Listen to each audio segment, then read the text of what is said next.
여러분 안녕하십니까? 이동호의 초대석입니다. 대한민국 최고의 전문가를 모시고 그 관련 이슈를 추적해 보고 있습니다. 매주 화요일은 사회디자인연구소 김대호 소장님을 모시고 대한민국을 망치고 있는 민주노총의 실체에 대해서 알아보고 있습니다. 오늘도 김대호 소장 나오셨습니다. 안녕하세요. 네, 안녕하세요. 이쪽 보면 안 돼요. 여기는 괜찮구나. 예. 예. 오늘 어떤 내용부터 시작해 주시렵니까? 제목은 제가 근로자와 노동조합 이걸 대립시켰습니다. 근로자, 이게 어떻게 다르죠? 근로자 노동조합이? 그게 이 한국에서는 그렇습니다. 이게 이제 사실 근로자의 일반적인 어떤 이익을 대변한다라는 게 이게 거대한 이건 착각이고 사기죠. 근데 이게 사실은 이제 20대와 40대의 어떤 표심 차이하고도 또 연결이 되어 있습니다. 그래요? 오, 재밌네요. 노동조합하고 40대가 대충 이렇게 싱크로율이 높고요.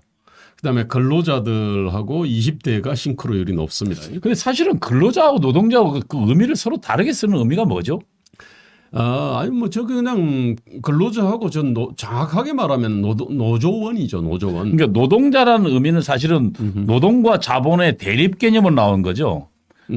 그리고 그냥 임금 근로를 하는 사람을 근로자라고 부르죠. 그러니까 임금 근로하는 사람. 근데 예를 들면 노동자라고 하면 사실은 그 계급 투쟁론에서 나오는 노동자 자본과 대립 뭐 그런 측면에서 나오는 개념으로 우리가 충분히 그렇게 이해할 수 있나요? 근데 이제 그렇게 보면은요, 노동자라는 말도 있지 않습니까, 그죠?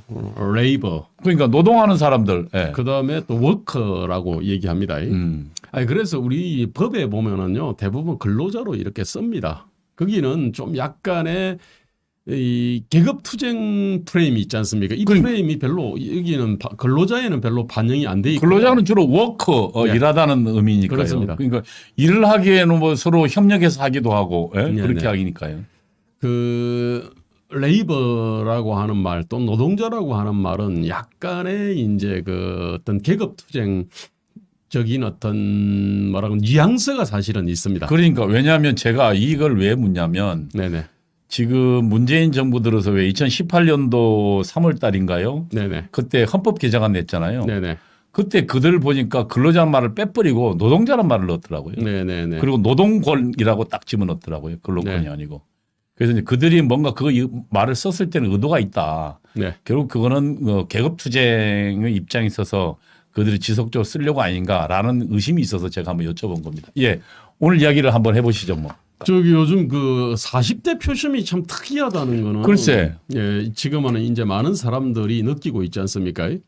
저 3월 한 22일인가 23일 그때 이제 여론조사했는데 지금 보다시피 이 서울 지역의 그 시민들을 대상으로 해서 이게 여론조사를 했는데 저희 보다시피 오세훈이 48.9%, 박영선이 28.2% 대충 그렇지 않습니까? 그렇죠. 예. 그런데 유일하게 40대에서는 완전히 역전이 됩니다. 모든 연령층에서 오세훈이 압도적으로 이제 높게 나오는데 40대만 다르거든요. 그렇지. 여러 조사에서도 지금 이제 이게 확인이 되고 있습니다. 이게 이제 전주죠, 지난주. 네네네. 네, 뭐 오늘 이번 주는 또 바뀌었더라고요. 이번 주도 이제 미세하게 좀 건접한 거죠. 건접한 거죠. 역전하긴 하지만, 근데 어쨌든 40대의 이 문재인 정부에 대한 어떤 강고한 지지 그거는 여전히 존재하고 있죠. 그렇죠. 예, 그게 이제 사실 노동조합하고 좀 이게 더 관련이 좀 있습니다. 그래요? 그거 저 해석이 재밌네요. 네. 뭐 일단 넘겨 보시죠. 네. 네. 저는 그 지금 이 한국의 노동조합은 불평등, 양극화, 청년 일자리 문제를 심화시키는 존재라고 저는 얘기를 하고 있습니다. 김대호 소장님께서 이 지금 자리에 초대석에 나오셔서 지금 계속 주장했던 게 그러니까 그 불평등 양극화의 주범은 노동조합이다. 특히 대기업 노조다. 뭐 이렇게 계속 이야기하고 있죠. 그리고 청년의 기회와 희망을 잡아먹는 괴물이다. 자, 근데 앞으로 미래 세대까지 잡아먹고 있다. 물론이죠. 그래서 도대체 그러면은 그 괴물이 하늘에서 뚝 떨어진 거는 아니다 말입니다. 이게 이제 쭉 이 자라난 토양이 있습니다. 그러니까 그 괴물의 탄생 과정을 좀 살펴보시겠다는 예, 거군요. 예. 그래서 이제 그 나름 이 먹이들도 있을 거 아닙니까? 그죠? 작은 놈이 커질라 그러면은 일종의 생태계가 있어야 되거든요. 예, 그 오늘은 이제 재밌네요. 그것을 좀 보려고 그러는데 사실 이제 우리가 노동조합에 집중을 했는데 그 노동조합이라는 것이 이렇게 그 청년의 기회와 희망을 잡아먹는 괴물이 되는 이 토대들이 있어요. 환경이 있습니다. 그 중에서 이제 사실 잘 언급하지 않는 게 저게 이제 근로기준법인데 우리가 이제 헌법은 봤잖아요. 그죠? 헌법은 봤죠. 스위스 헌법하고 비교를 갖다 해서 했지 않습니까? 그런데 이제 우리 근로기준법 보면은 저 23조에 보면은요. 사용자는 근로자에게 정당한 이유 없이 해고, 휴직, 정직, 전지, 뭐 감봉 그 밖에 징벌을 하면 안 된다. 뭐 이런 얘기지 않습니까? 그죠? 언뜻 보면은 너무나 지당한 얘기처럼 보이지 않습니까? 그죠? 자, 저기에 문제가 있습니다. 저 정당한 이유. 자, 이거를 누가 해석하느냐? 법원이 해석하겠죠. 그죠? 그 다음에 법원이라고 하는 거는 시대에 따라 가지고 저 해석이 좀 달라집니다. 그러니까 저 사실 제 알기로는 전 세계 모든 어떤 근로기준법에 저 조항이 비슷한 조항이 있는 걸로 알고 있습니다. 정당한 이유 없이. 네네네. 네. 아니, 그런데 저 정당한 이유는 예컨대 미국 같은 경우는 예컨대 이제 그 어떤 직장 상사가 예컨대 인종이 다르다는 이유로 해고를 한다든지 아니면은 아주 그 젊고 이쁜 자기 부하 직원에 대해서 뭔가 찝쩍거렸는데 안 받아주면 해고한다든지 예컨대 이제 그런 것을 방지하기 위해서 만들어 놓은 조항이거든요. 또 그렇게 해석을 그렇게 됩니다. 아니, 그런데 이제 한국에서는 저 정당한 이유를 굉장히 폭넓게 해석을 해요. 사업을 해본 사람들은요.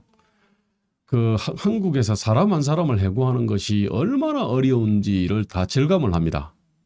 그렇죠. 직무 태만 정도는 물론이고요. 심지어 건태불량뿐만 아니라 물건을 갖다가 이렇게 훔쳤다 하더라도 또는 어떤 시설을 파괴했다 하더라도 그래도 이게 법원에 가면은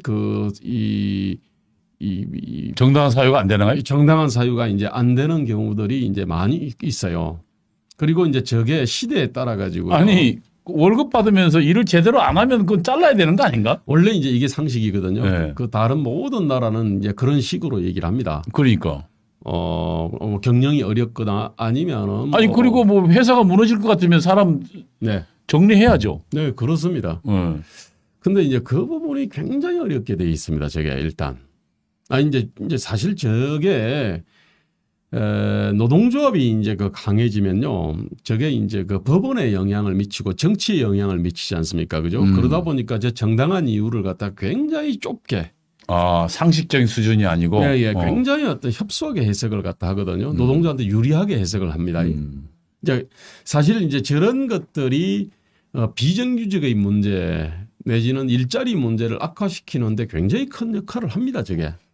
그러니까 이제 사실 이런 거죠. 좀 형편이 어려우면 잘랐다가 또 형편이 좋아지면 이제 예를 들면 그 유연성이 있으면 형편이 또 좋아지면 또 조합원을 많이 쓰죠. 네네. 노동자를 많이 쓰고 네네. 또 형편이 어려지면 또 좀 정리를 했다가 이런 유연성이 있어야 사람 쓰는데 별 두려움을 안 느끼는데 만약에 이제 이게 잘못 한번 사람을 써놓으면 절대 못 자르게 하면 형편이 좀 좋아져서 사람 써야 된다 해도 나중 생각해서 못 쓰는 게 되는 거죠. 맞습니다. 그러니까 일자리가 줄어드는 거죠. 그 이야기를 하시는 거죠. 네, 예. 그렇습니다. 이제 그게 한국의 치명적인 문제거든요.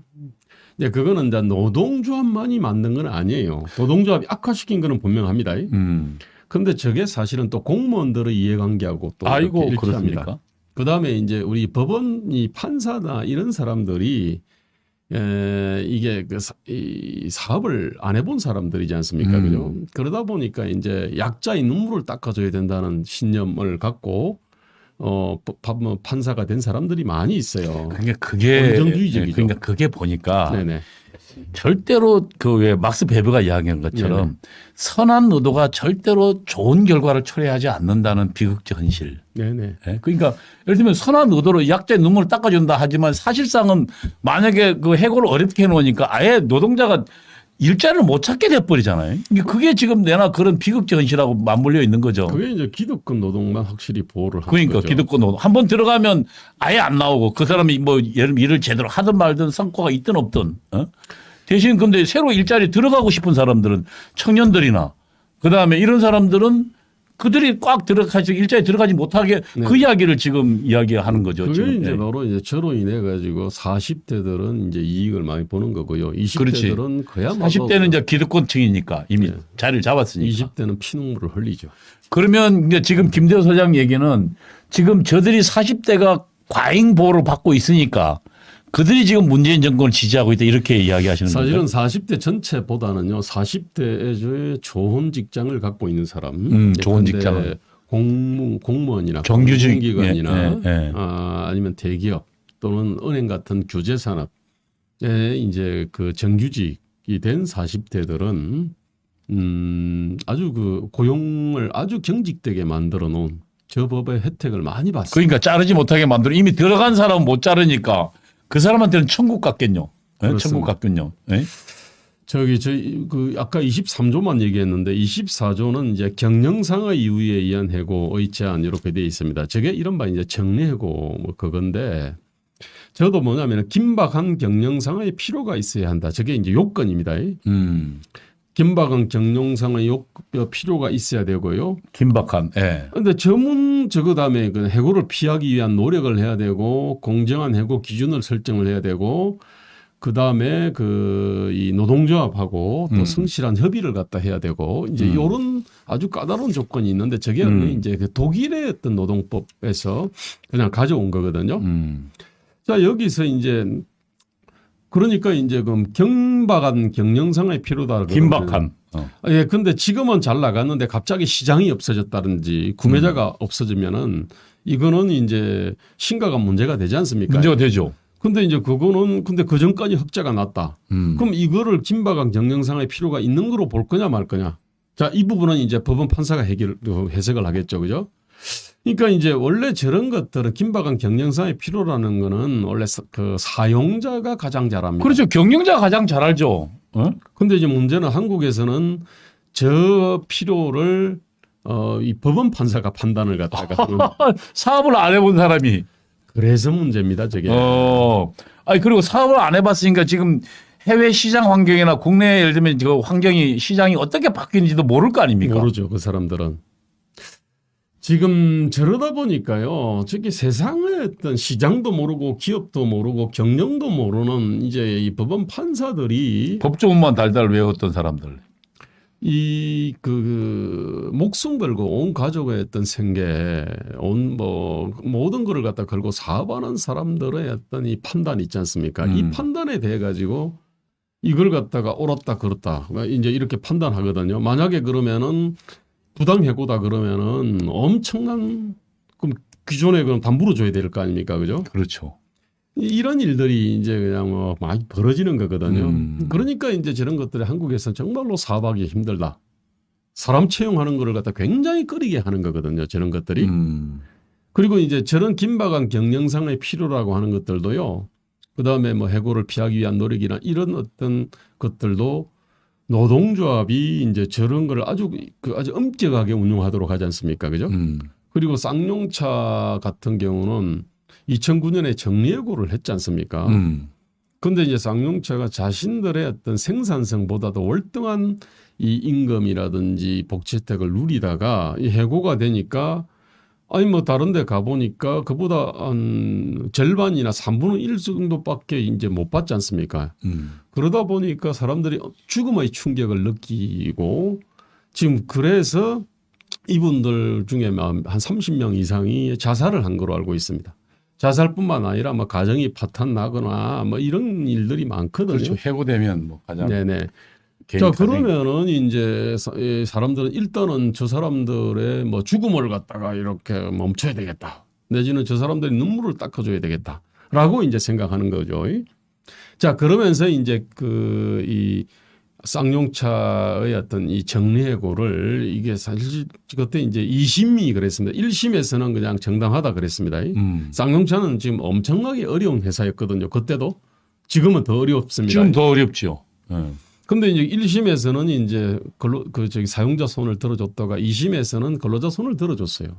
물론 이제 그 대법원에 가서 다시 이제 사용자 손을 들어줬는데 어쨌든 기업 경영을 하는 사람 입장에서는요, 법원의 사법 판결이라는 엄청난 리스크가 있는 거예요. 그리고 계속 재판에 가야 되니까. 네네네. 이제 저런 조항들이거든요. 이제 근로기준법이라는 게 저게 근로기준법과 그다음에 그 법을 해석을 하는 판사들과 그다음에 거기에 영향을 미치는 노동조합과 여론이라는 거 그런 것들이 이 불평등 일자리 이 문제를 그러니까 불평등 양극화 청년 일자리 문제를 엄청나게 악화시키죠. 자, 그다음에 좀 넘어가. 그러니까 경영자 입장에서는 사실은 저렇게 되면 아니 그 본인이 시장 상황을 가장 잘 알고 네네. 이대로 가다가는 우리 이제 제품이 없어질 수도 있고 이 제품 안 팔고 다른 제품 팔아야 되는데 예? 그러면 사실은 그걸 준비를 해야 되면 기존에 뭐 했던 그 사람들을 다시 재배치를 하든지 안 그러면 뭐 또 자르고 새로운 인력을 강화해야 될 거 아닙니까? 네네. 뭐 그거 대응을 못하게 하는 거예요. 그럼 사실은 기업 입장에 보면 망하는 거 뻔히 쳐다보면서 속수무책인 결과도 나올 수 있다는 거죠. 그렇습니다. 이게 지금 정신으로 치면요, 기업인들은 일종의 무인입니다. 상인이고요. 상인하고 무인 또는 군인. 그러니까 아까 이야기한 것처럼 일맥상통합니다. 회사가 만약에 직원이 1,000명이면 그 가족이 4인 가족이면 4,000명의 목숨이 달려 있잖아요. 네네네. 그러면 거기에 책임지고 있는 경영자 입장에서는 정말 하루하루가 정말 분초처럼 그리고 매일매일 치열하게 결국 그래야만 살아남잖아요. 그렇습니다. 한국에서는 이제 기업인이 일종의 군인이면서 무인이고 그렇죠. 상인이지 않습니까? 그런데 전쟁터에 맨 앞장서 맞습니다. 있죠. 그런데 이제 이 판사나 공무원들 같은 경우는 비유하자면은 일종의 사대부 같은 사람들입니다. 그렇죠. 그들은 네. 우리 그 김대호 소장 표현대로 50km로 가도 아무 문제가 없죠. 걸어가도 되죠. 그 사람들은. 네?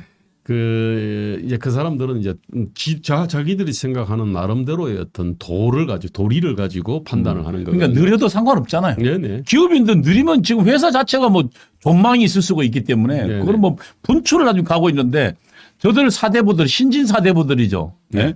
뭐 예를 들면 뭐 지금 판사들이나 뭐 이런 사람들 교수도 그렇고 일종이고요. 그러니까 실무를 모르는 사람들이죠. 실물에 대해 가지고 이제 도덕적인 잣대를 들이댄 사람들이거든요. 근데 그들이 저런 것을 판단한다면 결국은 그 경영자들은 지금 위기를 느끼고 있는데 경영자들을 보고는 그 판단 하지 말라는 얘기고. 그럼 사업하지 말라는 얘기죠. 사업하지 말라는 얘기죠. 참. 그러니까 이제 사업하는 게 죄가 되는 세상이 되거든요. 그러면 이런 데서 이제 사업을 안 해버리겠죠. 그러니까 국내 투자를 안 해버리고 고용을 안 해버리고 해외로 나가고 싶어하고 아예 사업 자체를 안 해버리고 안전한 부동산이나 하고 이제 그렇게 사실을 이게 몰아가고 있는 겁니다. 그렇겠네요. 그러니까 근로기준법의 문제군요. 근로기준법이나 노동조합법이나 뭐 그것들이 그러니까 사실은 법조문 자체의 문제보다는요 법 해석의 문제들이 있거든요. 이게 그래서 이제 저런 것들은 법을 개정을 갖다는 문제가 아니고요. 법에 대한 해석을 이렇게 그 현실에 맞게 그러니까 선진국처럼 원래 그렇게 해야 되는 문제들이거든요. 그러니까 단순히 이게 뭐 노동조합만 두드러 잡는다 그래서. 근데 이게 해결이 미국하고는 안 어떻게 됩니다. 돼? 거기는 해고가 굉장히 자유스럽잖아요. 그렇습니다. 근데 그러면 미국도 이런 근로기준법 같은 게 있을 거 아니에요? 는 있는 걸로 알고 있습니다. 이제 있어요. 다 네. 없을 리는 없거든요. 그러니까 없을 리 없죠. 다만 이제 그 부분에서 이제 그 정당한 이유 있지 않습니까? 이거를 예컨대 아까 제가 말씀드렸지 않습니까? 뭐 인종이라든지 종교를 이유로 뭐 사람을 자른다든지 아니면은 흑심을 품고 젊고 예쁜 여직원한테 대 가지고 뭔가 좀 들이대다가 그거를 거절당하면 자른다든지 이런 것들 있지 않습니까? 그런 거를 갖다가 이제 방지하는 장치고 개인적인 보복이나 뭐 이런 것들을 방지하는. 근데 뭐 직무 태만이다 또는 열심히 했는데 내 기준에 못 미친다. 그러면 얼마든지 사실 자를 수가 있죠. 그러니까 미국은 굉장히 자유로운 그러니까 뭐 예를 들면 일하다가 성과가 떨어지면 당장 뭐 책상 치워버린다 그러더라고. 그렇습니다. 자 그렇게 되니까 미국은 고용이 굉장히 유연한 거죠, 그죠? 그러니까 그러다 보니까 미국은 비정규직 문제가 없거든요. 그러니까 필요에 따라서 얼마든지 많은 사람들은 많은 건데 얼마든지 자르면 한편으로 또 얼마든지 쓸 수 있다는 거니까. 참 그게 이 말이라는 게 아다르고 어다른데 이게 참 애매한 얘기. 그러니까 정말 그 아이러니해요. 그러니까 사실은 그 이렇게 사람들을 함부로 못 자르게 하면 근로자한테 좋을 것 같지만 정말 현실은 오히려 그것이 근로자의 취업 길을 막아버리니까. 저게 이제 좋은 의도가 참혹한 결과를 그러니까. 낳는 참. 전형적인 사례인데, 그러니까 짧은 생각에 아주 잔악한 폭력이거든요. 지금 현재 우리 20대들이 그 잔악한 폭력들을 당하다 보니까 그러니까 40대 보호하느라 20대가 못 들어가잖아요. 이제 그렇게 이제 볼 수 있는 거죠. 그래서 보면 20대가 지금 문재인 정부에 대한 반발이 굉장히 커요. 거의 어떤 60대 이상만큼이나 60대 이상만큼. 이를 갈죠. 네. 그리고 그건 지극히 정당한 것 같아요. 지극히 상식적이고 지극히 정당한 것 같아요.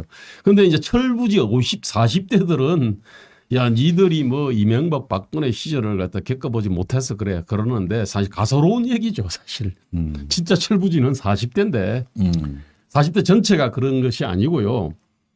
이런 20대들의 어떤 분노와 불만을 근거 뭐 경험이 없어서 그렇다고 생각하는 그 40대들이야말로 그야말로 철부지죠.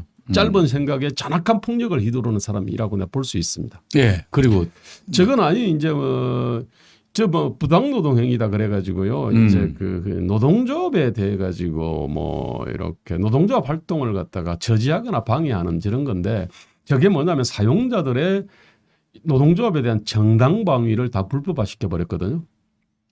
지금 저도 사실은 굉장히 그러니까 정당 방위가 심각한 어떤 게 있을까요? 사용자들의 정당 방위. 아니 사용자들이 노동조합을 갖다 싫어하는 거는 그건 당연하고요. 그리고 그렇죠. 한국 같은 노동조합은 싫어할 만합니다. 그렇죠. 뭐 아무 일도 못하게 하니까. 아니 선진국의 노동조합은 그렇게까지 격렬하게 이 저지하거나 뭐 반대할 만한 거는 아니에요. 노동시장의 어떤 공정 가격을 이렇게 만드는 일을 해주기 때문에 노동조합이 뭐 그렇게 극렬하게 반대할 이유가 없는데 한국 같은 경우는 자신의 어떤 생산성만큼 먹겠다 이런 게 아니거든요. 그렇지. 생산성보다 월등히 많은 2천만 원짜리 일 해놓고 1억을 갖다가 받는 거를 그거를 착취라 당연하게 그랬죠. 생각하니까. 지대 착취라 그랬나요? 지대추구죠. 제가. 지대추구. 그리고 약탈이고요. 약탈이죠. 약탈. 그 약탈은 이제 그러니까 2천만 원 지르놓고 1억 달라는 게 그게 도둑놈 심보지 뭐. 그게 이제 근데 한국에서는 그거를 너무나 당연하게 생각합니다. 이게 한국 사회의 거대한 병폐라고 생각하는데 자 2천만 원어치 일을 하고 1억을 갖다 받아가면은 주주 몫을 빼앗고 그다음 비정규직을 빼앗고 협력업체 몫을 빼앗고 그다음에 미래 세대 몫을 빼앗는 거지 않습니까? 이제 그러한 의식 자체가 없는 겁니다. 이게 한국 노동조합은 그 유럽의 노동조합하고 전혀 다른 존재입니다. 영어로 이름이 같다 그래가지고 같은 노동조합으로 생각하면 안 됩니다. 저 넘어가 보시죠. 그런데 이제 우리 문재인 대통령이 노조에 대한 어떤 인식 자체가 전혀 현실하고 유리돼 있습니다. 그러니까 어떻게 보면은 문재인 대통령이야말로 상인과 군인과 무인을 모르는 시장과 기업을 모르는 일종의 전형적인 사대부적 어떤 멘탈을 갖고 있거든요. 현실을 모르니까 도덕적 잣대를 갖다 들이대고 그다음에 가능하면 온정주의를 들이대고 그러니까 자신의 생각이 짧은 생각에 잔혹한 폭력을 초래한다는 거를 잘 몰라요. 저번에 그 대기업 노조에 대해서 그때 2017년 그때 1월 15일 날 조선일보 인터뷰할 때 그때 그랬잖아요. 뭐 비정규직 문제 해결하기 위해서 귀족 노조, 정규직 노조가 양보해야 한다는 주장도 있는데 했더만 하는 말이 그 사람들이 양보하면 어떻게 되는데요. 뭐 그러면 비정규직 봉급이 올라가요? 가나? 그렇게 하고도 뭐 막대한 사내 유보금을 쌓아두는데 사내 유보금은 어디다 쓰나? 이거 전에 우리 했지 않습니까? 그죠? 그러니까 저 사람 사내 유보금도 개념도 모르는. 네, 개념도 모르고요. 그 다시 한번 사내 유보금 좀 설명해 주시죠. 왜냐하면 저거 헷갈리는 저렇게 거짓 선동하는 사람들이 많더라고요. 근데 참 저게 그 한자가 제가 볼 때 단어가 좀 잘못 된 것 같아요. 뉘앙스가 뭔가 회사에 뭐 비축을 해놓은 것 같지 않습니까? 그렇지. 저거는 이윤 내 가지고 배당하고 남은 나머지거든요. 네. 그런데 그거 갖고 투자를 하지 않습니까? 그렇죠. 기계도 사고 장비도 사고 이미 거기에 다 들어가 있는 거죠. 들어가 있는 거지. 현금으로 쌓여 있는 게 아니고. 그러니까 네. 말입니다. 하여튼 참 이미 그러니까 새로운 투자를 위해서 기계를 사거나 뭐 이거 그런 투자를 해놓은 것들이 다 사내 유보금이라는 개정 안에 다 들어있는 거죠. 네. 근데 지금 저걸 현금이라고 지금 거짓 선동하고 있는 거잖아요. 지금도 아마 아마 그렇게 생각을 하고 있을 가능성이 많은데 문제는요. 노동조합이라의 행위 있지 않습니까? 이 사람은 예컨대 자본과 노동만 딱 존재한다고 하면은요. 자본 몫을 많이 뜯어내면은 노동으로 많이 갈 수 있다. 이렇게 이렇게 이제 볼 수 있지 않습니까? 그런데 현실은요. 4차, 2차, 1차 이렇게 쭉 돼 있잖아요. 갑을, 병정 이렇게 쭉 연결이 돼 있거든요. 그다음에 여기에는 이해관계자들이 주주가 있고 그다음에 협력업체도 있고 소비자도 있고 그렇지 않습니까? 그러니까 누구든지 자신의 어떤 생산성 즉 시장이 평가하는 생산성 이상으로 많이 가져가게 되면은 다른 몫을 빼앗거든요. 근데 이 개념이 없는 거예요. 이게 사업을 안 해봤으니까요. 근데 문제는 문재인하고 청와대를 점령하고 있는 그 총학생회 출신들 있지 않습니까? 전대요. 사실 이 사람들이 이제 건달이거든. 본질이. 지 사업을 안 해봤으니까. 그렇지.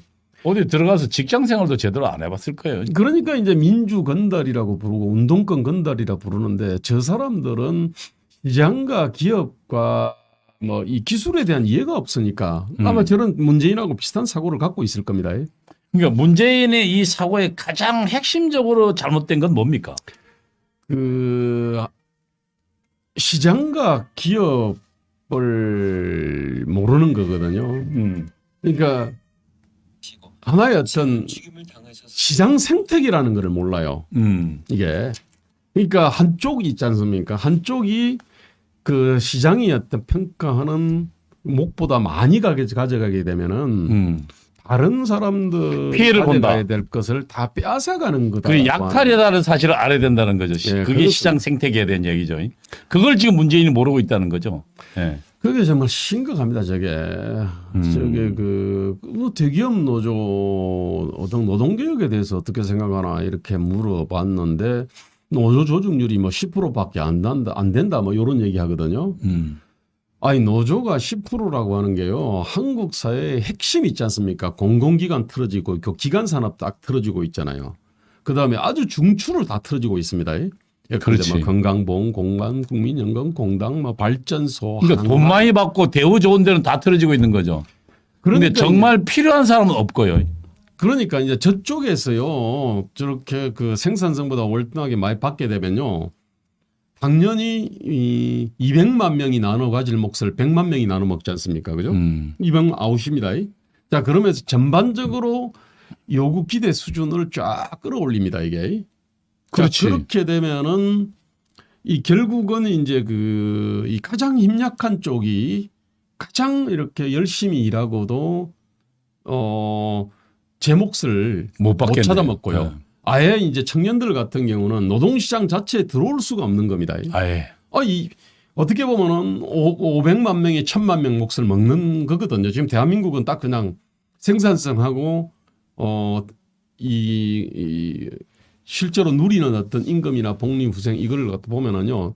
그러니까 선진국 같은 경우는 1000만 명이 먹을 몫을 500만 명이 먹는다고 할 수 있습니다. 그 500만 명의 이른바 노조가 딱 들어앉이. 그 중에도 우리 민노총 100만 명이 대부분 다 먹고 있잖아요. 민노총은 이제 200 몇십만 되죠. 아, 벌써 그렇게 올라갔나요? 네, 그렇습니다. 야, 제가 안 보기에는 이 정부 시작하기 전에 60몇만이었는데 70만이 못 됐는데. 네. 이거 원래 민주노총이 60만 명대에서 지금 110만 명 가까이 지금 민주노총이 압도적으로 많이 늘어났고요. 그다음에 한국노총 포함하니까 그렇게 그 정도 되겠군요. 예. 아니 이제 그런 인식들이 없는 거거든요. 그러니까 노조 조직률 10% 적어 보이는데 이 10%가 20% 30% 몫을 먹는 거고요. 그다음에 전반적으로 수준을 끌어올리니까 가장 하위에 있는 사람들이 다 빨리고 그다음에 우리 청년과 미래 세대는 아예 그냥 노동시장 자체에 들어오지도 못하니까 저런 현실을 전혀 모르거나 어쩌면 알아도 저 노동조합의 어떤 이하 요구를 대변해 주면 저 사람들은 확실한 지지표지 않습니까 이게.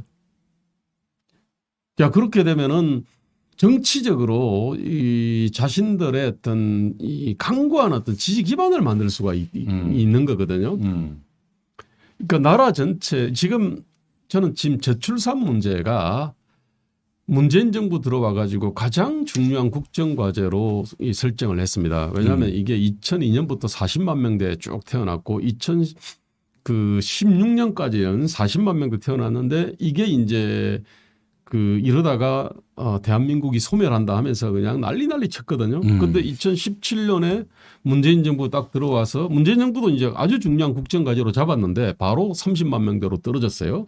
또 30만 명대 가다가 지금 2020년에는 20만 명대로 떨어졌거든요. 아니, 그럴 수밖에 없습니다.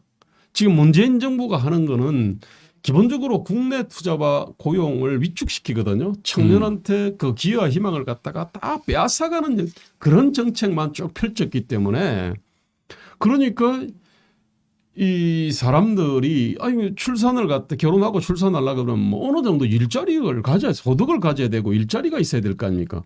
그 일자리를 갖다가 죽이는 정책들만 그냥 다 펴놨기 때문에 그러니까 이제 이 출산율이 떨어지는 게 당연한 거거든요. 그러니까 저들이 세금 수십조 가지고 한 게 전부 아르바이트 일자리만 만들어놨죠. 네네네.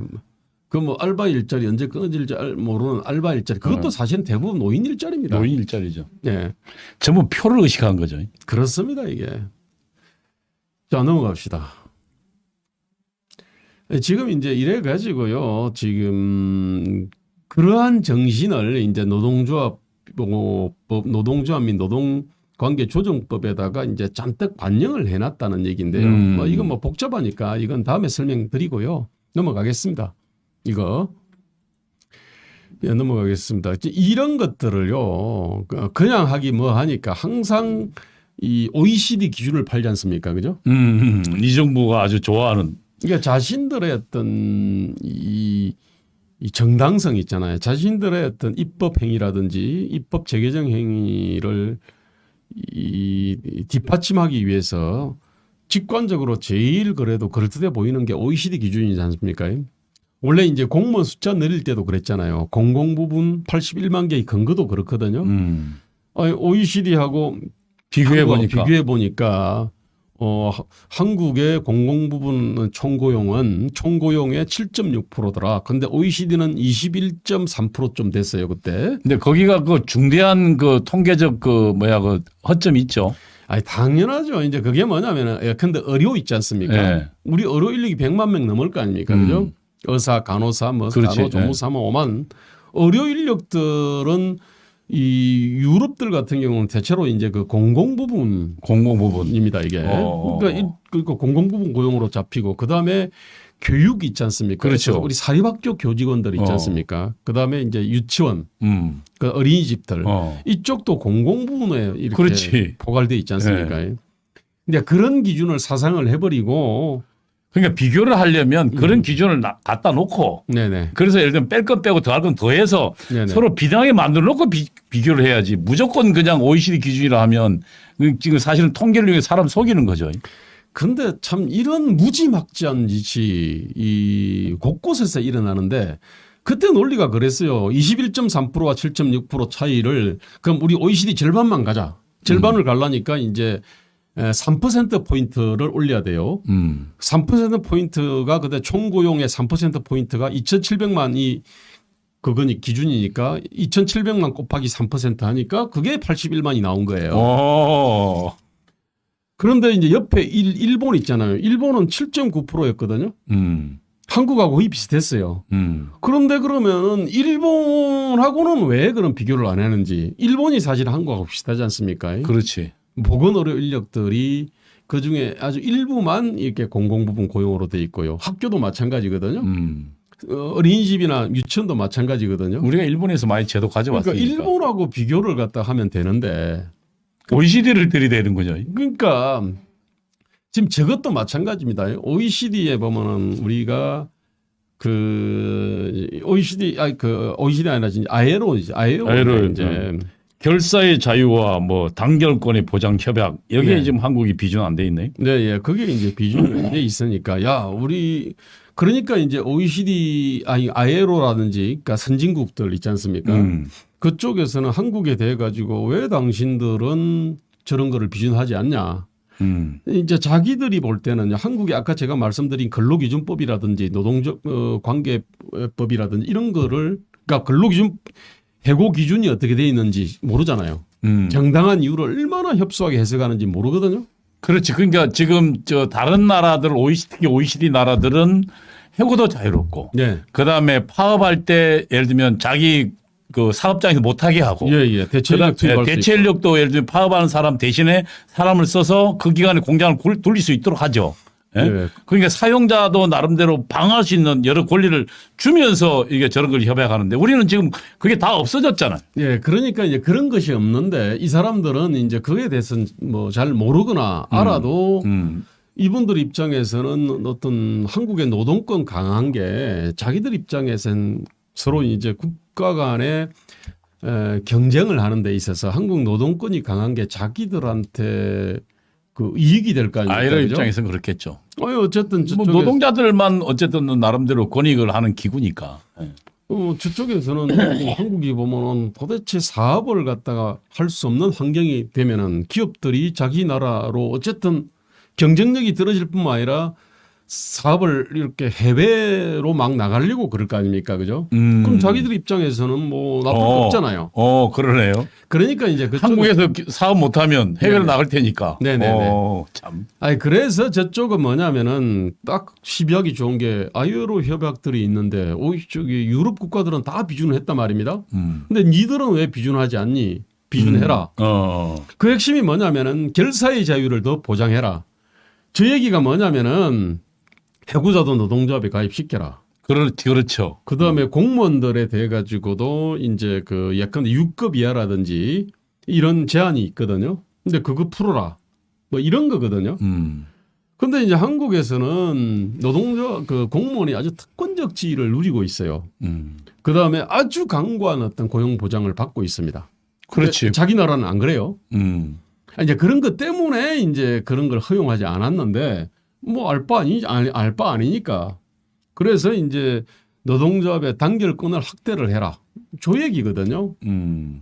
그다음에 이제 그러니까 공무원들한테 예를 들면 파업 권리를 허락하라 그런 얘기는 소방 공무원들도 노동조합에 가입하도록 해라. 6급이 넘어도 할 수 있도록 해라. 왜? 자기 나라에서는요. 사실은 공무원들이 전혀 특권적 지위가 아니거든요. 거의 모든 나라는요. 싱가포르를 제외하고는 공무원들이 보통 민간보다는 어떤 안정된 대신에 임금이 낮습니다. 그다음에 또 특별한 어떤 아주 강고한 고용 보장을 받는 것도 아니거든요. 공무원 연금 따로 있는 것도 아니고요. 근데 한국은 전혀 다르지 않습니까? 그러니까 저쪽에서는 이제 공무원이라 하더라도 그냥 일반 민간 기업에서 근로자 해고하듯이 공무원도 해고할 수 있거든. 이제 그러다 보니까 그 공무원들 당신들도 그러면 노동조합을 갖다가 해야지 자기를 보호하기 위해서. 아니 그래서 이제 결사의 자유를 이렇게 허용을 해놨는데 한국은 전혀 다른 조건인데 그냥 평면 비교한 겁니다 이게. 그러니까 그렇게 해서 이제 단결권을 갖다가 확대 강화를 해라 해가지고 저게 이제 그 결사의 자유거든요. 그러니까 뭐 유럽하고 비교해서 어쨌든 지금 사용자의 권리도 지금 보장이 안 돼 있고 네네. 노동자가 지금 과잉 대표돼 있고 과잉 보호돼 있는 상황에서 그리고 또 한국적 특수성이라는 것도 있는 건데 그 전부 무시하고 지금 저거 이야기하는 건데 사실 얘기가 안 되는군요 이제 지금. 그렇습니다. 뭐 저 강제 노동 뭐 금지 문제 저게 왜 있나 싶은데 저거는 이제 그 우리 군 복무 대신에 그 사회 복무 뭐 요원들이라고 있습니다. 뭐 그 사람 문제니까요. 뭐 그거는 별거 아니고 핵심은 결국 결사의 자유 문제입니다. 그렇겠네요. 그래서 노동조합 입장에서는 뭐 해고자도 가입할 수 있어서 좋고 그다음에 공무원들 6급 넘는 사람들도 또 뭐 이렇게 노동조합에 근데 지금 가입하고. 최근 걔들 노동법 개정안에 보면 이게 결국 전교조에 해고자를 정규조에 포함시켜서 정규조를 해산시켰는데 노동조합 인정 안 했는데 지금 그거를 하겠다는 거 아닙니까? 이미 다 됐습니다. 이제는 뭐 그냥 해고돼도 다 노동조합 간부할 수 있습니다. 그래? 네. 참. 그러니까 이제 저쪽에서는 그 겉만 보고 속으로는 보면은 우리는 아까 그 근로기준법 있지 경영상의 해고가 아주 어렵게 돼 있지. 그다음에 파업 시 대체 인력 금지 투입도 못하게 돼 있지. 사업장 증거에 대해 가지고는 대충 허용을 해놨지. 부당 노동 행위다 그래 가지고 이 사업자들의 노동조합에 대한 정당 방위도 행사를 하면은 그냥 다 잡아 넣을 수 있거든요. 그렇지. 그것도 구속을 시킬 수 있거든. 그러니까 그런 식으로 만들어 놨는데 그거는 뭐 그 OECD 선진국들은 알 바가 아니니까. 하여튼 그래서 지금 한국에 지금 우리 청년과 미래 세대들한테는 정말로 기회와 희망의 죽음의 시대가 되는 거고, 그 다음에 사업자들 입장에서는 도저히 한국에서는 투자와 고용을 가지 못하는 상황으로 지금 만들어가고 있습니다. 이게. 그러니까 ILO 협약 비준이라는 것 자체도 사실은 정말 저들의 지금 세계 최고의 특권 계층인데. 그러니까 아까 이제 뭐 근로기준법이나 노동조합법이라든지 이런 것들을 선진국처럼 이렇게 딱 그냥 해놔놓고 하면서 저거 하면은 누가 뭐라 그래? 그러니까 예를 들면 해고도 쉽게 하고 말이지. 네, 맞습니다. 근데 지금 아예 그거 해고도 못하도록 해놓고 한 번 딱 들어가면 아예 자르지도 못하게 해놓고, 그리고 네네. 근무를 태만해도 그다음에 일도 성과를 못 내도 그냥 그대로 두게 해놔놓고, 네네. 그럼 그 경영자 죽으란 얘기인데 저래놓고 이제 지금 저거들 그럼 공무원들까지도 하게라, 해고자도 뭐 하게 하라, 온갖 조건들을 지금 들이대고 있는 거죠. 예, 그런 식입니다. 저쪽에서도 이제 노동조합 입장에서도 저 ILO 협약 같은 거를 들이대면 그렇다잖아요. 마치 그 공공부문 고용이 OECD들은 21.3% 이렇게 많은데 한국은 7.6%밖에 안 된다. 이게 또 사람들을 갖다가 현혹시키기에 딱 좋지 않습니까? 그죠? 그렇지. 게다가 공공이라 그러면 뭔가 좋아 보이지 않습니까? 공공이.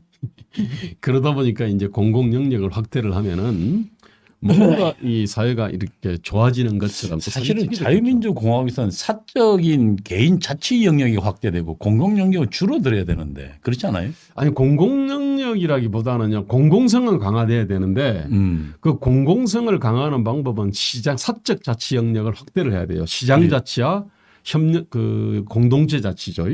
이거를 확대를 하고 그게 못하는 부분에 그다음에 지방 자치 있지 않습니까? 지방 자치도 확대하고. 그러니까 사적 자치와 지방 자치를 확대 강화를 하는 것이 인간의 어떤 자유와 권리를 정진시키는 핵심적인 어떤 길인데. 그러니까 제가 그 과거 이제 초기에 이게 그리스 로마 시대, 그리스 시대를 보니까 그들은 이랬더라고요. 그러니까 예를 들면 노동과 개인의 경제 생활의 영역은 철저하게 사적 영역이고, 네네. 여긴 침입하지 마라. 네네. 이건 내가 책임질 테니까. 그 다음에 공공 영역은 뭐냐면, 예를 들면 뭐 세금 내서 그들이 이제 모여서 퍼블이 모이잖아요. 네. 그 거기서 모여서 걔들 야 그러면 이제 뭐 예를 들면 전쟁 어떻게 대비할 거냐. 네네.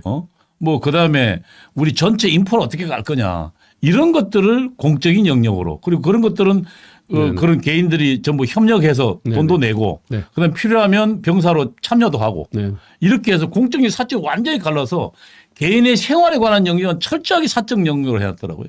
그렇습니다. 원래 이제 그게 보충성 원칙이잖아요. 그러니까 그게 보충성 원칙이잖아요. 내가 할 수 있는 거는 내가 다 알 테니까 하고. 내가 못하는 것만 하고 계약 관계를 맺자. 내가 그에 따른 재원도 내가 세금도 내고 내가 그럼 필요한 병역 의무도 내가 하겠다. 할 테니까 니들은 내가 못하는 것들. 국방이라든지 이걸 못할 거니까 치안도 잘 못하고 하니까 그런 것만 해라. 원래 이제 이런 컨셉이거든요. 근데 이제 공공 영역이 지속적으로 확대되면 개인 사적 자치 영역이 없어지는 거고, 그것이 결국은 전체주의로 가는 길이잖아요. 사실은 공공 영역이라고 하는 거는요. 한국에서는 공공은 참 좋아 보이는데 공공은 정치로 바꿔야 돼요. 국가로 바꿔봐야 그렇지. 되거든요. 그러니까 정치 영역, 즉 정치에 의해서 좌지우지되는 영역. 그리고 국가가 직접 개입하는 영역. 자, 그러면은 사람들이 문제의 본질을 압니다. 공공 영역 확대 강화돼야 되는 거 아니야? 이렇게 생각하다가 그것도 그러니까 결국 그 뭐라 그럽니까 말 바꾸기군요. 예, 정치 영역 하면 그건 이제 정치를 현실을 아니까. 공공은 추상인데 정치는 현실이잖아요. 알잖아요, 그 본질이. 그러니까 정치 영역이 확대 강화돼야 된다. 그러면 사람들은 다 질색할 겁니다. 공공 영역 확대 강화 그건 그렇다 해 보이는데. 그리고 정치가 확대되면 그러니까 내 권리를 정치인 저끼리 앉아서 쑥덕쑥덕하면서 마음대로 주장하겠다는 거 아니에요. 그렇습니다. 그리고 나보고 야 너 좀 이거 내가 지금 네 재산권 야 좀 너 참고 지금 그러고 있는 거 아니에요. 그러니까 야 그 월세 그만 받아. 네. 세금 그만 받아 말이야. 그다음에 재산세 많이 내. 하면 꼼짝없이 끌려다니잖아요. 그렇습니다. 네. 자, 넘어갑시다. 저기.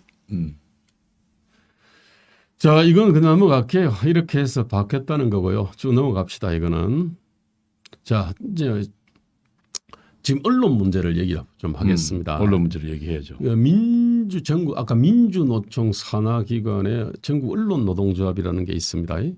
그 언론노동조합이 지금 대충 한 15,000명 정도가 돼 있고 그 안에 우리가 이름 아는 언론 신문들 다 안에 들어가 있고요. 그다음 방송도 사실 다 저 안에 다 들어가 있습니다. 그러니까 KBS, MBC, SBS, TBS. 네, 저게 EBS도 있죠. 뭐 EBS도 있고요.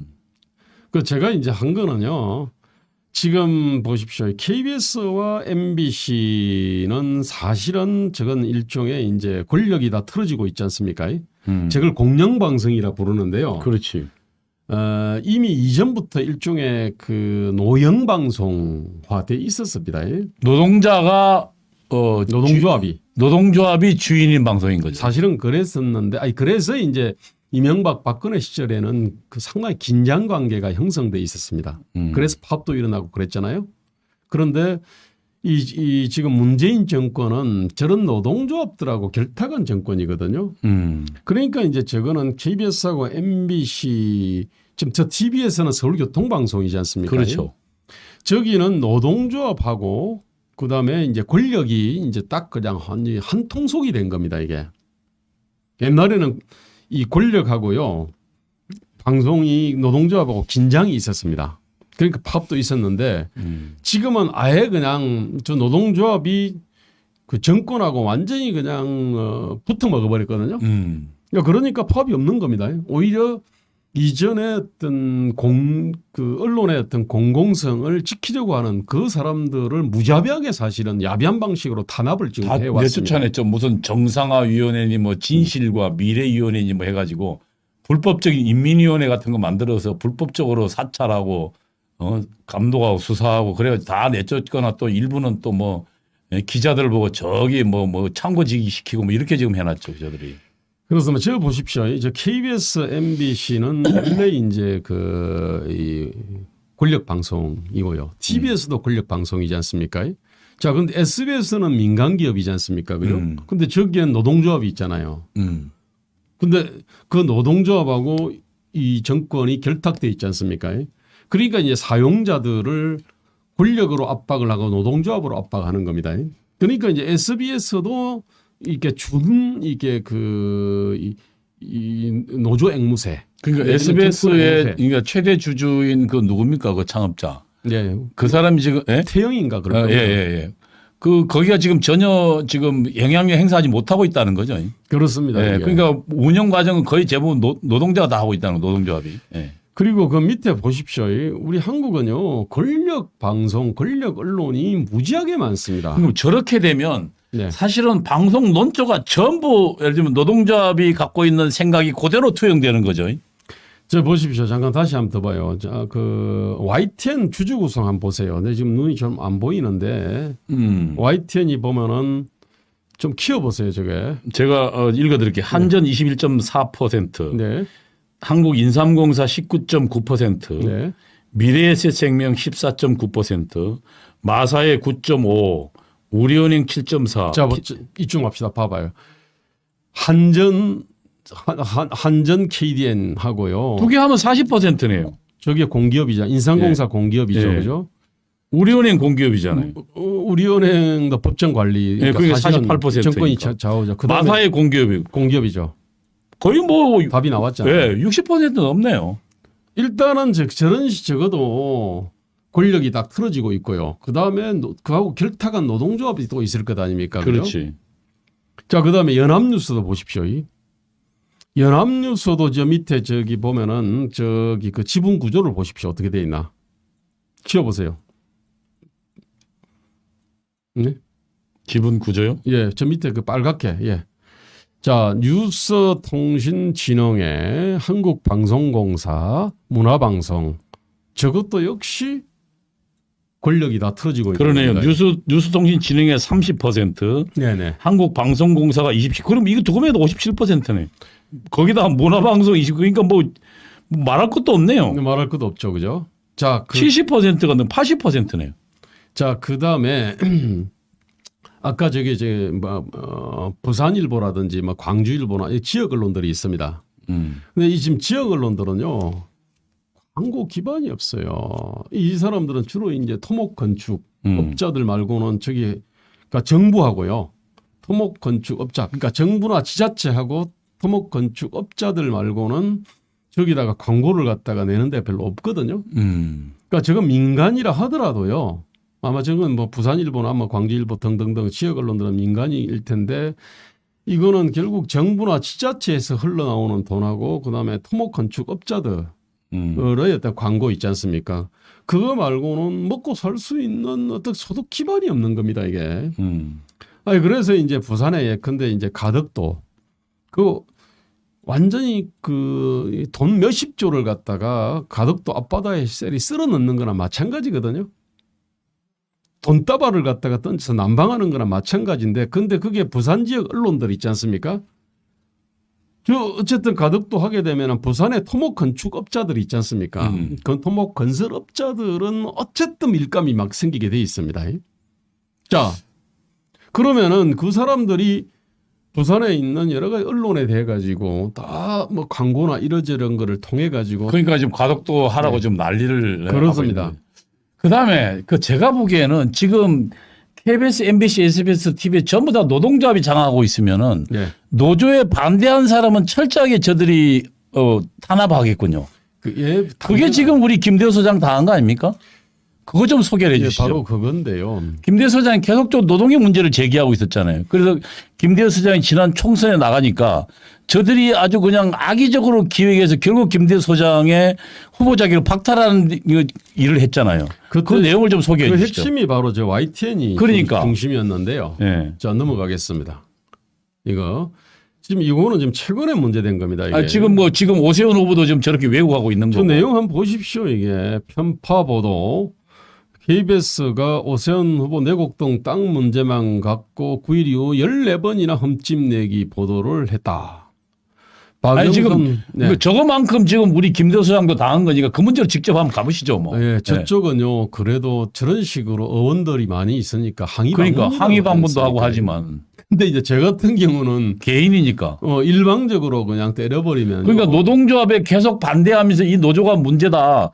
노조가 지대 추구하고 있고 미래세대 거를 착취하고 있고 그다음에 하청 근로자 거를 착취하고 있고 그다음에 앞으로 젊은이들 그 착취하고 있다라고 계속 강조하니까 저들이 지금 김대호 소장 같은 사람이 정치권에 진입하면 큰일 나니까 저들이 지금 김대호 소장이 정치 진입 못하도록 악의적으로 왜곡 방송을 오세훈마저도 하는데 뭐 김대호 소장 안 할 수가 안 하겠습니까? 제가 사실은 이제 노동과 공공 문제에 대해 가지고는 오래 전부터 제가 이제 글을 쓰고 강연도 하고 해왔거든요. 제가 그것도 봤죠. 예, 일반 사람들은 몰라도 저 노동조합원한테는 아주 저격을 해야 될.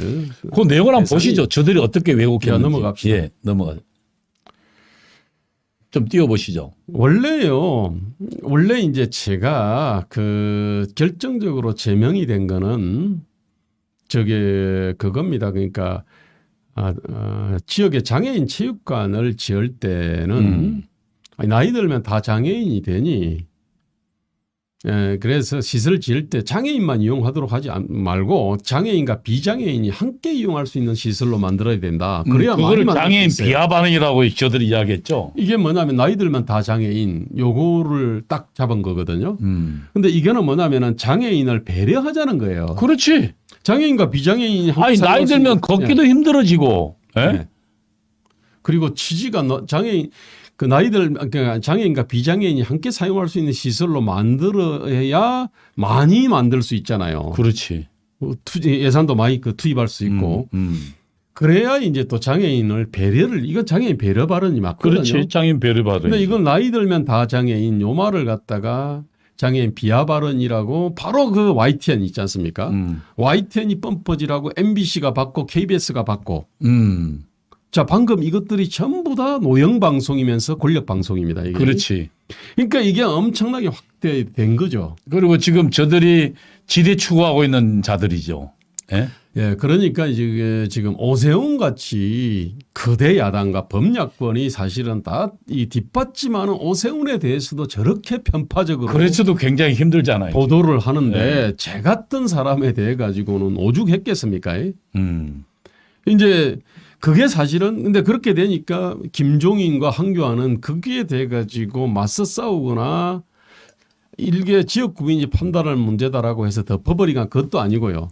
물론 진실을 밝혀가지고 김대호 후보의 발언은 노인 배려 발언이었다라고 받아치지도 않았어요. 글쎄 말입니다. 저렇게 공격하니까 아 그래 이번에 품격을 갖다가 한번 과시해보자 해가지고 제명을 갖다가 이렇게 한 거거든요. 악마의 편집이라는 건데 그 악마의 편집을 한번 좀 내용을 본인이 가장 잘하시니까. 예, 근데 이제 결정적인 거는 입니다. 그러니까 노인 배려 발언을 노인 폄하 발언이라고 아까 YTN, KBS, MBC 등이 그냥 막 지저대니까 그냥 그거를 갖다가 그대로 그렇게 돼버린 거죠.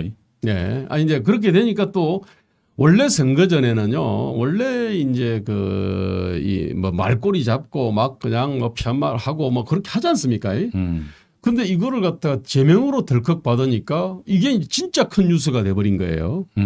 자, 제명으로 받으니까 황교안 막말 있네. 주동식 막말 있다. 차명진 막말 있다. 오만 막말을 다 찾아내는 겁니다. 당연한 거 아닙니까?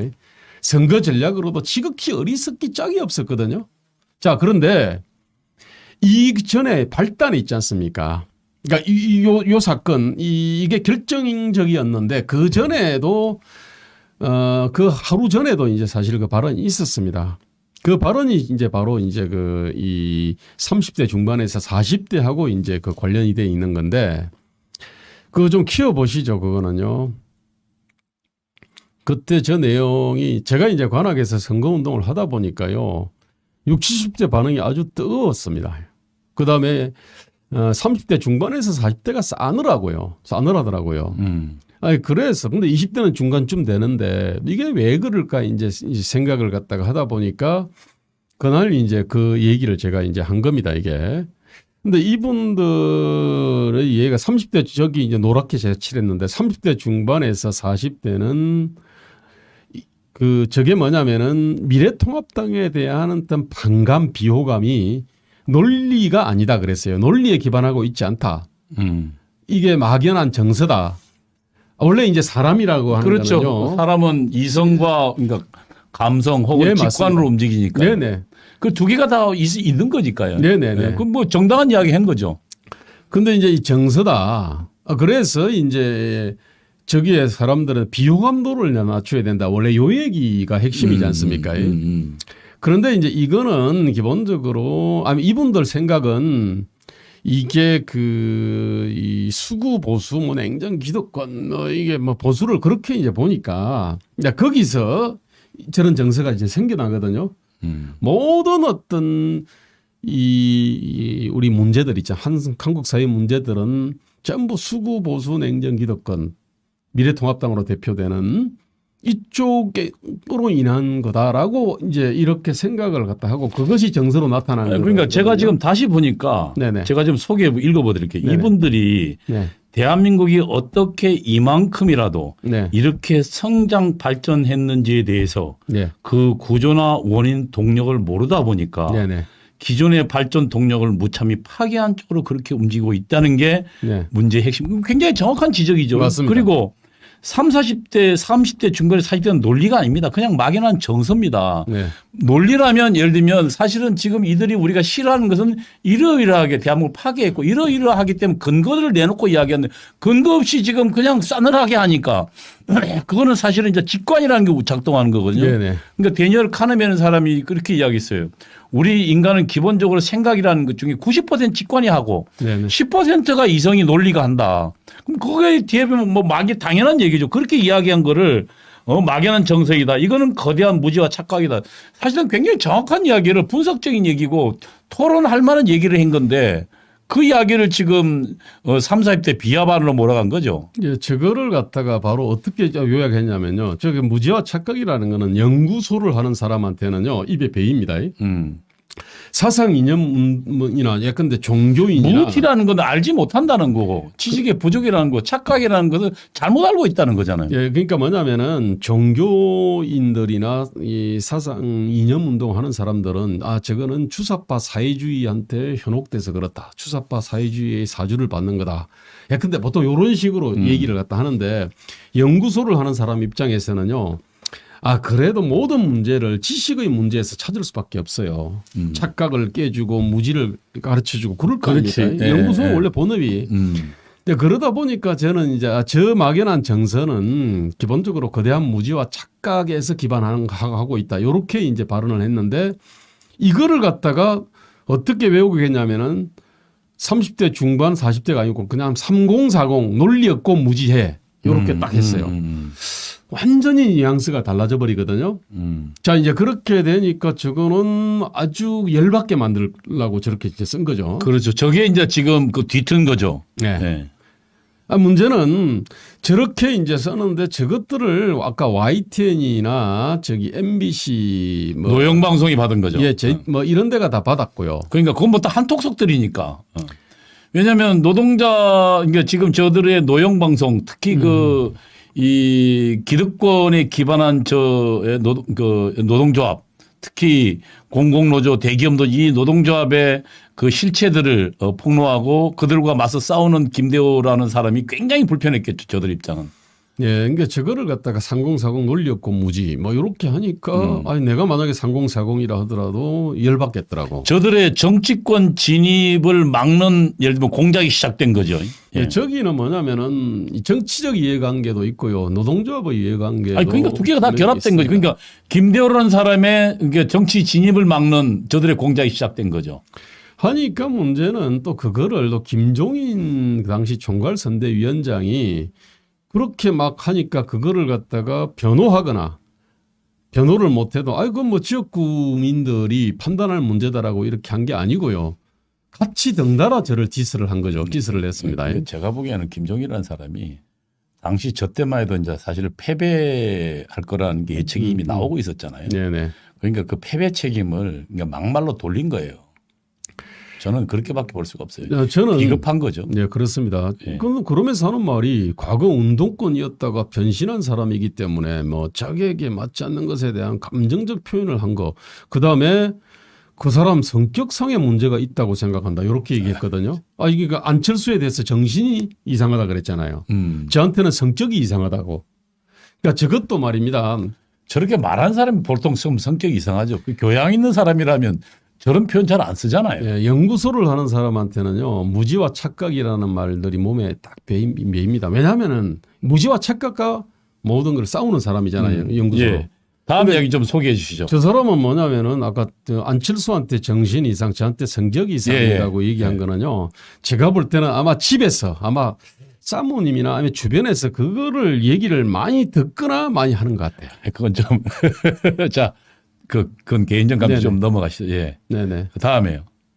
그래서 이제 노인 비하 발언이 이제 사실 아닌데 네네. 노인을 예를 들면 공경하는 발언인데 이제 노인 비하 발언이라고 지금 저 YTN이 조작해냈고 그것을 지금 MBC하고 노영 방송이 받았단 말입니다. 근데 그보다 더 심각한 거는 원래 그 이른바 노인 비하 발언이라는 거 그것도 원래 그 후보 토론을 하는 과정에서 나왔는데 후보 토론이라는 거는요 생방 그 녹화 방송이거든요. 그러니까 한 3일 뒤에 그 방영을 하는 거예요. 그것도 편집 없이 일단은 풀로 다 방영해 놓고 나서 왜냐하면 그다음에 편집하면 이제 불이익당한 후보가 생길 거니까. 그렇습니다. 그래서 법에 그렇게 돼 있습니다. 그리고 그거는 중간에 그 내용이 새어 나오면 안 되죠. 그렇습니다. 그 녹화 방송은 그 편집 없이 녹화를 하거나 생방으로 하거나 원래 그렇게 딱 규정이 돼 있습니다. 그리고 편집 예를 들면 녹화를 하더라도 그 내용이 밖으로 흘러나오면 안 되죠. 공식적으로 녹화될 때까지는. 네, 그런데 그래야 선거에 영향을 미치지 않을 테니까요. 이자들은 이제 바로 이 녹화 방송을 한 직후에 바로 영상 일부를 빼내 가지고요. 그건 도적질이죠. 그건 불법입니다. 그거는 선거법 위반인데. 선거법 위반이죠.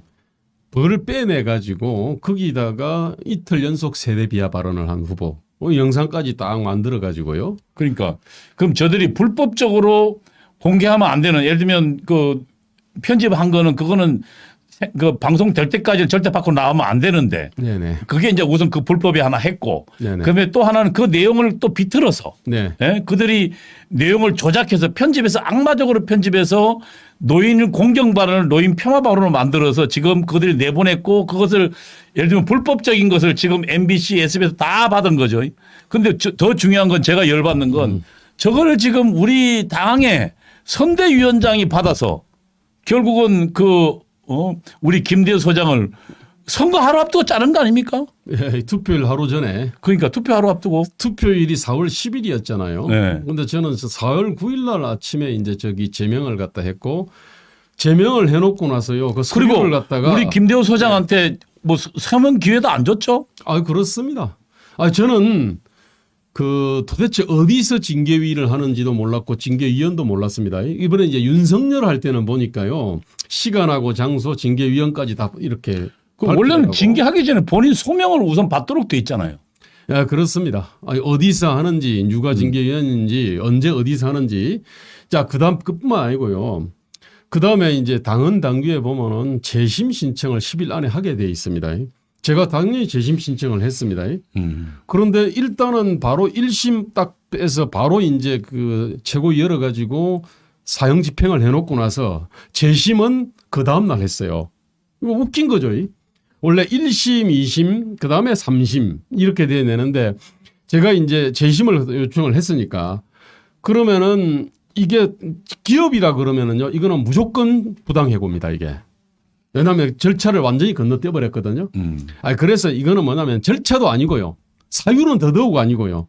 선거 전략상으로도 완전히 말도 안 되는 짓을 한 거고요. 그 다음에 핵심적인 거는 저게 이 범죄인데 저게 뭐냐면은 방송에 불법적으로 갈 거 나오고. 예, 했는데 나중에 저 문제를 어디서 영상을 갖다가 얻었냐라고 하니까 자기들이 모니터링 화면에서 얻었다라고 얘기하더라고요. 근데 그날 모니터링 화면에서는 우리 제 참모들도 있었거든요. 그 촬영을 했어요. 그러니까 모니터링 화면에는요. 그 오른쪽 하단에 수화 통역사가 막 나옵니다. 이렇게. 그거 나오잖아요. 그런데 지금 언론에 유포된 화면요. 수화 통역사가 안 나옵니다. 그는 뭐냐면은 본 방송에서 뺀 거거든요. 네, 그러니까. 예. 그러면 정리를 하면 이렇군요. 네네. 그러니까 지금 애초에 시작은 지금 노영 방송. 예. 다시 말하면 사실상 공영 방송을 노조가 장악해서 언론 노조가 특히 예. 민노총 같은 그런 다른 이념을 갖고 있는 노조가 장악해서 그들이 지금 운영하고 있는데 거기에 예를 들면 그들이 갖고 있는 지금 그 특권적인 예를 들면 혜택을 폐지하라고 그리고 그들이 갖고 있는 잘못된 그들이 지금 받고 있는 그 네. 성과급들은 네. 결국 미래 세대 거를 빼앗아 가는 거고 네네. 청년들 거를 빼앗아 가는 거다. 계속적으로 우리 김대우 소장이 여러 관계에서 네네. 이야기했고 네네. 그들이 이제 정확하게 알고 있을 거 아닙니까? 그러니까 김대우 소장은 또 서울대 공대 출신의 운동권 출신이기 때문에 네네. 그들이 실제로 가장 잘 알잖아요. 그리고 실제로 노동운동도 했었잖아요. 노동조에 들어가서. 가장 날카롭고 가장 강력하게 알고 있는데 저도 김대우 소장의 글들을 보면서 한국의 민주노총 노조들의 그 정말로 가장 잘못된 분을 정확하게 공격하고 있는 분이었거든요. 그래서 이분의 글들을 계속 보고 있었다고요. 어쨌든 이제 그 상황에서 저들이 김대우 소장이 이제 그 정치권에 진입하려고 하자. 그러니까 저들이 이제 김대우 소장의 정치 진입을 막으려고 공작을 한 거죠. 우선 첫 번째로는 제가 보니까 그러니까 발언 자체도 지금 밖에 나올 수 없는 거네요. 그죠? 그렇습니다. 후보 간에 토론한 것은 절대 방송되기 전에 나올 수 없는 건데 그걸 빼냈고 그러니까 불법적으로 빼냈고 불법적으로 그다음에 내용을 그들이 조작했고 네. 예? 그래서 그것을 지금 저들의 노영 방송들이 다 실어 나눠서 온통 세상을 시끄럽게 했고 근데 중요한 건 지금 그러니까 그 불법에 김종인과 황교안이라는 사람이 그 불법에 동조해서 정말로 지금 현재 민노총의 발호를 막을 수 있는 정말 가장 중요한 전사의 그 정치권 진입을 막은 거죠. 그러니까 그리고 지금 맞습니다. 저들의 지금 국민의힘은 여전히 민노총에 제대로 싸워보지도 못하고 투지도 없고 이념도 없고 동지들 그 우리 김대우 소장 말 표현을 빌면 동지들 목을 쳐서 그 피를 가지고 얼굴에 분칠하는 정말 회칠한 무덤 같은 집단이 되어 있다. 이렇게 설명할 수 있겠군요. 맞습니다. 저쪽은요 하는 행태가 꼭 그래요. 예, 예. 공격을 받으면요 그 공격을 동지적 의식을 방어를 하는 게 아니에요. 진실로 방어하지도 않고요. 동지로 방어하지도 않고 박근혜가 공격받으니까 아 꼬리 자르자 해가지고 박근혜 탄핵을 하고 예, 예. 그러고 나서 아 우리는 도덕적인 보수야 이 짓거리를 하려고 그랬거든요. 저희도 마찬가지입니다. 저것도 이제 막말 후보 아 이거를 갖다가 탁 잘라가지고 아 우리는 품격 있는 보수야 이 짓거리 하려고 그랬고요. 아니, 그러다 선거 망했잖아요. 그다음에 또 아스팔트 우파 있지 않습니까? 아니, 그러니까 저들 그러다 아스팔트 선거 우파를 망했죠. 전련해가지고 아 우리는 아주 품격 있고 그다음에 무슨 하여튼 뭐 도덕적 품격 있고 뭔가 온건한 그런 중도적인 그런 보수야. 이게 지금 보수들 한국 보수 정당의 가장 치명적인 문제죠. 네, 예. 그러니까 망쳐왔거든요. 사상도 없고 그리고 싸울 동지에도 수지- 없고. 수지도 없고 동지에도 없고. 진리에 대한 어떤 예. 진실에 대해 진실과 정의에 대한 치열함도 없어요. 예, 예. 예, 너라티브 시청자 여러분, 벌써 시간이 꽤 됐군요. 지금 오늘 김대우 소장님의 발언은 지금 현재 한국에 있는 노동운동이 얼마나 특권적 집단인가를 기속적으로 폭로해 주고 있습니다.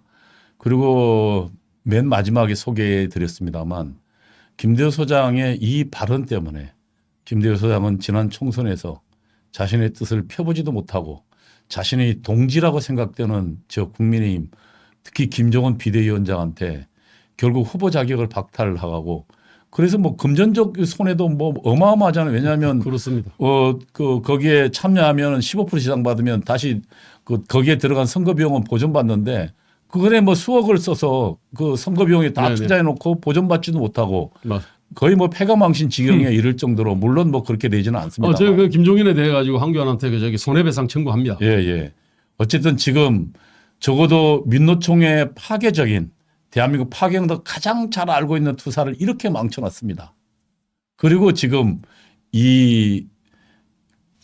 지금 김대우 소장은 그래도 아직 투지를 잃지 않고 민노총과 싸우고 그 다음에 저 병약한 보수와 싸우면서 보수는 바꿔야 된다고 주장하고 있습니다. 우리 여러분 앞으로 김대호 소장의 행보에 여러분 좀 관심을 가져주시고 자유서울 TV인가요? 김대호의? 예. 저는 자유서울 김대호 TV, 자유서울 김대호 TV에 이제 제 관련된 영상들이 많이 올라가 있고요. 지금은 제가 이제 자유민주당에 지금 제가 최고위원을 하고 있습니다. 예, 그래서 후보와 네. 함께. 그래서 여러분께서 우리 김대호 소장의 정치적 행보와 김대호 소장의 이 내용에 많은 관심을 기울여 주시기 바랍니다. 우리 마지막으로 한 말씀 하시고 예, 오늘 네. 초대석 마치죠. 이 문제의 뿌리가 굉장히 깊습니다. 단순히 민주노총만 해체하면 되는 문제가 아니거든요. 이게 이제 한 시대의 어떤 주류적 정서 있잖아요. 상인과 군인과 무인들이 대한민국을 일으켰는데 80년대 이제 운동권이라고 하는 일종의 신사대부들이 있지 않습니까? 실물에 대해서 하나도 모르고 스스로 도덕적이라고 이렇게 자처하고 이른바 민주화운동 경력을 과거 급제한 경력처럼 말입니다. 그렇게 만들어서 온갖 특권을 누리려고 하는 이런 자들이 노동조합을 만들고요. 그다음에 이 사람들이 이제 그 법관이 되고 공무원이 되고 이제 그러면서 대한민국의 어떤 상인 정신, 무인 정신, 군인 정신을 갖다가 완전 질식시키고 있거든요. 그래서 대한민국이 기업은 이렇게 그 기업이 태어나기 힘들게 만들고요. 자라기도 힘들게 만들고 사람이 태어나기도 힘들게 만들고요. 그렇게 해서 지금 대한민국을 갖다 완전히 말아먹고 있는 겁니다, 이게. 그래서 이제 이게 운동권 건달하고요. 그 다음에 어떤 40대들의 다수하고 노동조합하고 이게 사실은 이 나름대로 어떤 철의 스크럼을 갖다가 40대 다수라기보다는 40대 특권층들. 네네 그렇습니다. 지금은 좀 소수화되겠지만은 40대 철부지 망난이더라고 볼 수 있습니다. 지금 전 이 어떤 악의 어떤 무리들을 이렇게 청산, 척결 내지는 외소화시키지 않으면 대한민국 미래가 없습니다. 예. 여러분, 대한민국을 망치고 있는 민노총과 그리고 그들과 연합하고 연대해서 망치고 있는 신흥 사대부 계급들, 그들이 지금 대한민국을 점점 더 활력을 잃는 사회로 만들고 그다음에 젊은이들이 취업 못하고 있는 사회를 만들어내고 있습니다. 특권 사회도 만들죠. 예. 우리 김대호 소장과의 민노총 이 관련 인터뷰는 다음 주도 계속 진행되겠습니다. 오늘 여기까지 하겠습니다. 감사합니다. 네, 감사합니다.